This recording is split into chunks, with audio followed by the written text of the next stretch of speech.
Yeah, and so at the core of it, like exactly what you just said, especially even Mysteria, kind of following it up, being that they believe 16 Final Fantasy 16 is going to be amazing. I hope so. Everything that from lessons learned, like essentially, like hey, how do we announce a game that's as big as Final Fantasy 16? Well, maybe let's not announce it 10 years, from when we decide to release it because of all the different issues. Like they've been working on it. We've known Yoshi-P's been working on something, and when it's ready, he's going to show it. And I think that's a dream team of people. Oh, dude, he's been consolidating some of the most talented people around him for years. You gotta have 2 championship rings to get in the door to apply for a job there. Like it's a dream team. Yeah, somebody sent out like just one of those pictures where it's like here's because they had the dream team that built Chrono Trigger, and it's like I said it years ago. I was like, I feel like Yoshi-P's assembling the new Square Enix dream team. Yep. As he's starting to bring and work with people, and even even from the latest live letter where Yoko Taro was like trying to just get Yoshi-P to leak 16 information. He's got some of the just some of the best people around him, and I think be incredible. I want it to be, and at the same time, I'm just going to sit back and just kind of hope for the best. I don't want it to do like an Anthem or Cyberpunk where we've built it up to like, I'm so excited. Final Fantasy 16 is going to save my marriage. Like, don't do that. Like, it's still going to be just a game. I really hope it's good. I really enjoyed Final Fantasy games. I'm really looking forward to it. Really talented people. What we've seen so far looks beautiful and exciting. And having a mainline numbered M-rated title is something that goes back to all these things where when Yoshi-P is asked the sorts of questions like, what would you want to be in a game that can't get into 14 because of constraints or because of the way it's designed? Rating is one of those things that comes up. They tackle very adult concepts very early on in this game and very regularly, but they have to tackle them off screen. And so having that M rating is going to allow them to take on some things narratively. It's going to allow the combat system to take on some things, like among other things. There's a lot about 16 that's very exciting. Tempering my expectations does not mean I don't want it to be amazing. It's just that I don't want people starting to say, yeah, I also wrote hate emails to all my existing game developers and I quit them all and I broke all my discs and I burned my consoles that don't run 16. I'm so excited. This game is going to solve gaming forever, because we see that fervency get built up in hype sometimes. And then it comes out and it's like a 9.5 out of 10. And people are like, they robbed me. And it's like, no, that's amazing. Like a 9.5 is amazing. Yeah. That's why I'm glad, we haven't seen any like any more footage from 16. Yoshi-P, said that they are finished up the English voice actor recording, which is really telling in terms of design and development. That means like we know, like Yoshi-P's talked about how difficult voice acting, especially in an MMO, is, because you just so many different regions, so many different time zones. It's a lot of work to get voice acting, and Endwalker is going to have even more than ever before. So then we just track that back to the fact that if that's done, if that's saying, hey, voicing is done, like everything, all these things are done, hopefully we're going to be looking at when the game's ready, like, hey guys, here's 16. Oh, and you can play it today. Like how nuts would that announcement be? Whether it's 2021 or 20, I would assume 2022 at this point. Just how nuts would that kind of be? Oh, possibly we said we were working on it. You had the logo. We showed you a little gameplay. And then, I want that. I would love that for a Final Fantasy game in terms of, or if nothing else, you could pre-order it today and it's on sale in a month. Like, it wouldn't shock me if it was targeting next winter. And then, based on that, it wouldn't shock me if it misses the target and moves it to spring. And the advantage of them revealing so little is that that's not a delay, because they didn't promise anything. And so until they tell us a date, they can kick that date back internally as many times as they want. The problem is once you go public with a date, you have to cyberpunk that date. You have to continue to onside kick it 16 weeks at a time, 27 million times until you're ready to actually deliver the product that you originally promised. And so as long as you don't have to reveal anything, don't do it. Yeah. Chat's asking, wonder when the next Final Fantasy MMO will be announced. Chris, you got any thoughts on another Final Fantasy MMORPG? Another Final Fantasy MMORPG. So with Final Fantasy XI Remaster being a project that looks like it's at least on hold or moving internally or moving to, it at least looks like it's changing. Like I know Diablo 4 Immortal, the Diablo Immortal looked like it was moving, it was NetEase, and then it looked like it was moving internal. Final Fantasy Remaster, it looked like it was maybe something that they were getting help with and they want to bring internal. They looked Nexion at it and said, was working hey, on the it. scope of this is actually bigger than we think. So we're going to stop what they're doing and we're going to bring it in-house. That's what I'm hoping is happening. I would love to see the next Final Fantasy MMO be a bring back of the 11 style.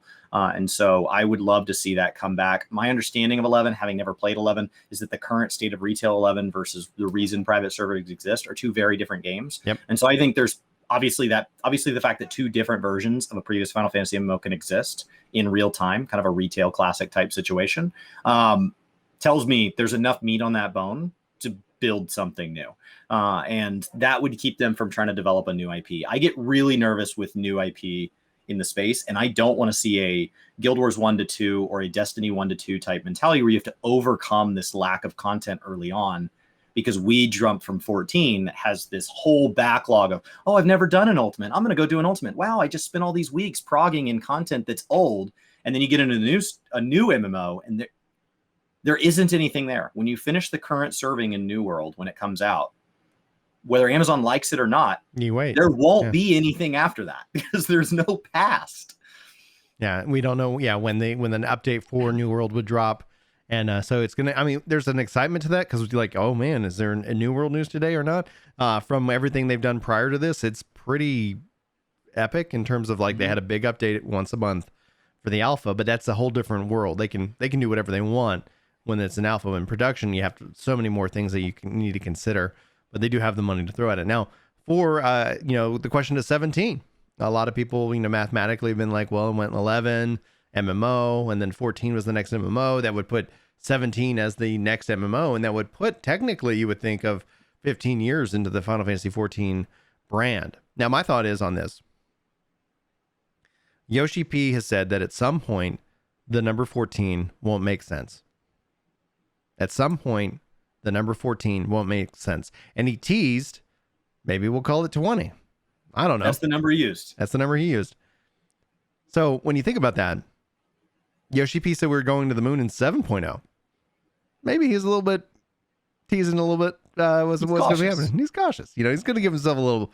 I think we can make it to the moon by 7.0. Oh, we got there early.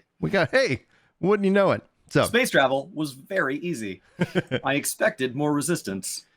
So on that note, original design for 14 back in the day kind of had the theory that like the Mog house would be a bridge. So you had a Mog house in 11. Everybody had a house in 11. It was just a room, but everybody had a house. And kind of still salt in the wound there. And so the original kind of idea was that the Mog house would be this doorway into 14. So the games would be connected. Obviously, play online, it is kind of a thing of the past, but it was kind of what you would think with Battle.net. If 17 is going to be another MMO, I think it is connected into what we've seen already. I think that's where it gives them a new chance to have an engine update, have hey, we're going to change these different things. We don't have to live based off of rule X, Y, or Z from the past. We can do whatever we want. And if they were to do that, as long as your character is connected forward and back, I would love to see a connection with 11 as well. Like if I was playing, let's say, because Chris says it right, like, okay, you're playing and you play 17, it's an MMORPG, and you're like, well, what do I do? Like, there's not a lot of content here because MMOs don't historically launch with an insane amount of content. But it'd be like, if Chris was playing 14, he's like messaging me and I'm getting it in like the new MMO. Hey man, like we're going to go do this. And I just go say, okay, cool. I'm going to teleport to 14. Like I don't have to sit here and log out. I don't have to sit here and do some kind of magic dance. I don't have to worry about X, Y, and Z. I can just go join them and play. Then all of a sudden you're looking at just a massive amount of content with an excited base. Hey, we're going to keep doing 14 stuff, but 17's connected in some way. I don't know. We've got other shards, I guess we assume, whenever what happens, but I'm not personally concerned about it.